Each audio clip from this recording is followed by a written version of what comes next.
So a woman named Sasha was filling out some kind of online application form recently and shared one part of that experience on Twitter. At the section where it asks for your gender, a drop-down menu appears, which you can see with 19 options. Notice the order of their appearance.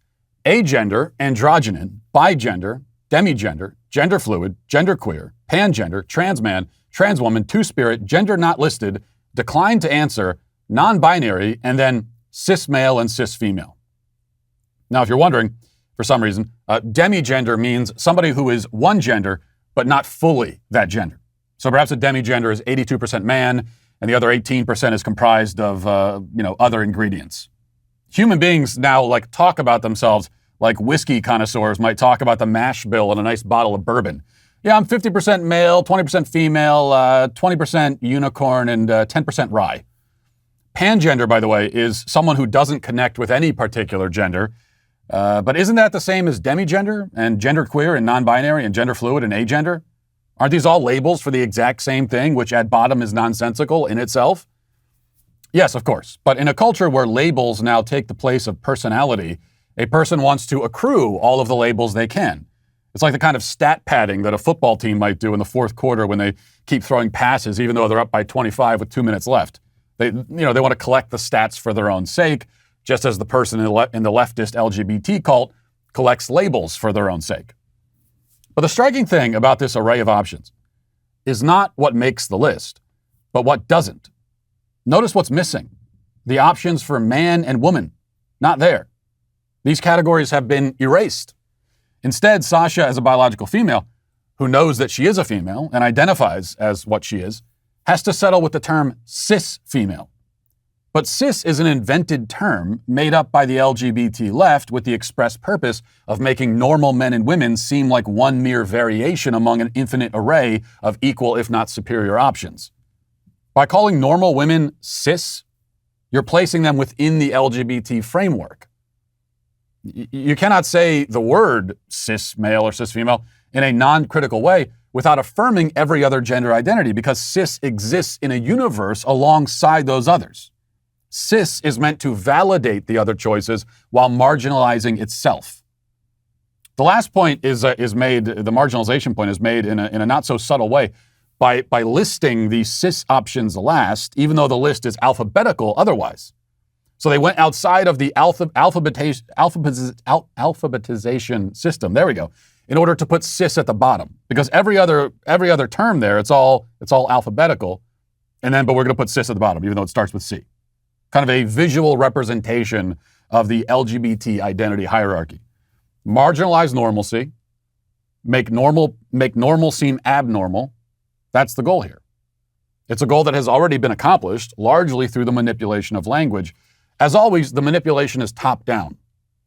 Elites come up with it, with these terms. They kind of workshop it, and then they send it out into the community, demanding that the plebes adopt it. Perfect example of this is the term Latinx, which I guess they want us to pronounce as Latin X. But no matter how you pronounce it, it makes no sense. But really, Latinx would be Latinx, and so that's what I'm calling it. It's the totally incoherent gender-neutral term for Latino that the LGBT left concocted a few years ago. The Daily Wire has a report on how well it's been received in the Hispanic community, and spoiler alert, it has not been received very well. They report, quote, on Monday morning, Politico reported that a new poll indicated that many Hispanic American voters are bothered by the term Latinx, possibly contributing to the exodus of Hispanic voters from the Democrat Party. Latinx has been introduced in recent years by academics as a way to describe Hispanic voters without using the feminine Latina or the masculine Latino. The national poll was taken between November 17th and November 21st and found that the effort to implement Latinx is turning off Hispanics, according to Politico. Only 2% of those polled referred to themselves as Latinx, while 68% called themselves Hispanic and 21% favored Latino or Latina to describe their ethnic background, according to the survey from Bendixson and Amandi International, a top Democratic firm specializing in Latino outreach. More problematic for Democrats, 40% said Latinx bothers or offends them to some degree, and 30% said they would be less likely to support a politician or organization that uses the term. This latest poll is nearly identical to a 2019 survey that found 98% of Hispanics preferred a term other than Latinx to describe their heritage. At the time, the progressive founder of Think Now, Mario Carrasco, said that based on the results, he would advise my colleagues across the various marketing, human resources, journalism, and communication disciplines to avoid using Latinx as a descriptor for all Latinos. Well, of course, normal Hispanic people don't use the term or like it. If Spanish is their primary or only language, then they really can't use the term as it is unpronounceable in Spanish. That's one of the many problems with it. Spanish is a gendered language. Every noun has a gender. So the word chair in Spanish, silla, is feminine. The word for bench is masculine, el banco. And that's about the extent of the Spanish that I know, 3 years of high school Spanish well spent. In any case, the point is that you cannot impose gender neutrality onto a fundamentally gendered language without destroying the language. The left, to borrow their phrase, is colonizing the Spanish language and turning it into something else entirely. Do you want to impress your friends and family this holiday? Well, this is how you do it. This is how you get respect from them, which you deserve.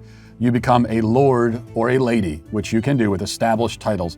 And then all of your friends and family, they have to refer to you that way. If they don't, they will be executed. It's somewhere on the certificate. It might be not that's my own personal rule, I guess. Established titles is your opportunity to earn the title of lord or lady and gain the respect you deserve. All you need is a 1 square foot plot of land in Scotland. Established titles is a project based on historic Scottish custom where landowners are referred to as lairds or lords and ladies in English. In your title pack, you'll receive at least 1 square foot of dedicated land on a private estate and an official certificate with a crest. Your certificate will include a unique plot number with which you can see the exact location of your land. With this certificate, you could officially change your name to Lord or Lady and get it on your credit card, your plane tickets, etc. Established Titles is having a great limited time sale, so go to establishedtitles.com/Matt Walsh to save 10% off today. And remember to use the discount code Matt Walsh or click the link below. That's establishedtitles.com/Matt Walsh or click the link below.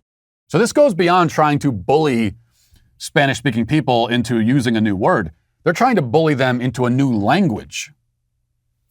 The irony here is that if, for whatever reason, the gendered nature of the word Latino or Latina offends you, there's already another gender-inclusive and coherent and popular term that the people in this community use. Almost 70% of them prefer it. That is Hispanic. So if you want a gender-neutral term for Latino people, why not just call them Hispanic? Well, the answer is that Hispanic already exists. That's the problem. And it's existed for a long time. So when you say the word Hispanic, you bring to mind people who live south of our border. But the LGBT left doesn't want you to think first of Hispanic people when you talk about Hispanic people. They want you to think of themselves.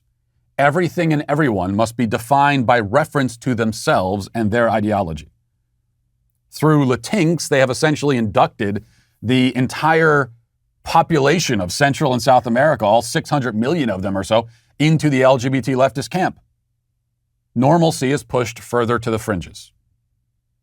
Now, the good news, at least, is that normal people reject this gibberish. The bad news is that even though nobody likes it or wants it, still the term exists and is pushed and appears in official government documents and is used by major corporations. That shows the power of the leftist elites to obtrude these changes into a society, onto a society against its will. Now, a few years from now, after they have hectored and threatened and cajoled and manipulated at least a sizable minority into using the term, a new political poll will be conducted showing that, hey, now, would you look at that, 35% of Hispanics told a pollster that they prefer the term Latinx. And when that happens, the left will celebrate the news and they'll call it progress and evolution. They'll say, yeah, look at that. Language changes on its own. But it will be neither progress nor evolution. Not a natural evolution, anyway. It will be rather the result of a sustained psychological and social campaign to change the way people speak about themselves and thus the way they see themselves. That, as always, is the ultimate goal. Hey, listen, hit the subscribe button. Do it right now. I demand it. And I thank you for your compliance. It is somewhat appreciated.